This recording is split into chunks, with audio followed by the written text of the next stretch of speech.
Pemirsa, debat publik ketiga antara calon gubernur dan wakil gubernur Bali, Made Mulyawan Arya alias D. Gajah, Putu Agus Suratnyana alias PAS, dan Wayan Koster Inyoman Giri Praste digelar di Nusa Dua Badung.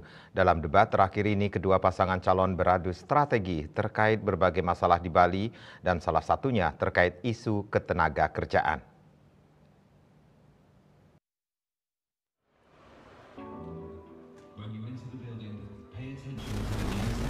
Debat publik ketiga ini mengambil tema Ngardi Bali Santilan Jagadita, artinya menjadikan Bali damai dan sejahtera. Keseruan sudah terlihat di luar ruangan debat.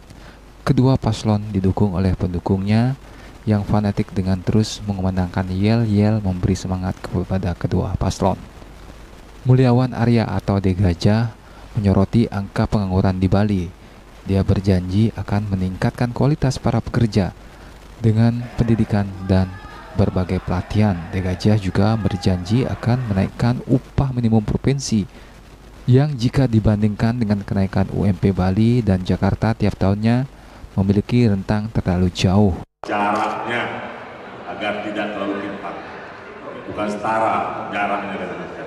Konkretnya seperti apa sih Pak? Saya tambahkan sedikit. UMP Bali tidak pada standar PAD saja.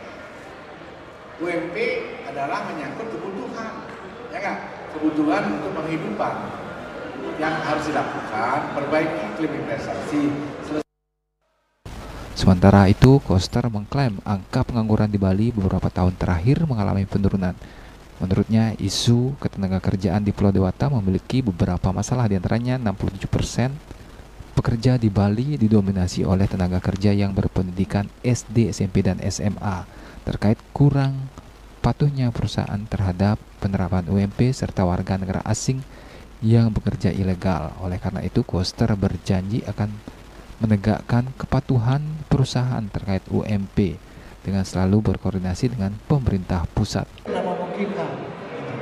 Dan nanti kalau PAD-nya sudah meningkat, itu bisa direview kembali. Setiap tahun direview. Untuk berkampanye dengan sumber daya kader-kader serta simpatisan masyarakat yang ada di Bali untuk berperan memenangkan pasangan Koster ini. Idewa Agung Gede Lidartawan, Ketua KPU Bali, mengajak masyarakat Bali berpartisipasi aktif dalam menggunakan hak pilihnya datang ke TPS sehingga tingkat partisipasi pemilih di Bali mencapai 75% dan masyarakat akan bisa dengan mudah menentukan pilihannya apabila terus menyimak debat Pilgub Bali. 23 itu akan dilaksanakan di Monumen Banjir Sandi. Saya sudah mengundang, kita lakukan doa bersama. Ya, setelah apa upaya yang kita lakukan, KPU, masyarakat, kemudian pasangan calon, maka ujung-ujungnya kita akan menyerahkan semua kepada Desa Yang Dewasa supaya semua yang sudah etikat baik, niat baik yang kita lakukan direstui. Mudah-mudahan dua target kita tercapai. Jadi tolong juga teman-teman support kita karena kayaknya masih belum 75 itu, mari kita dorong lagi karena kita waktu simulasi masih berada di kisaran 70-an. Agus Sudiatmika, Bali TV.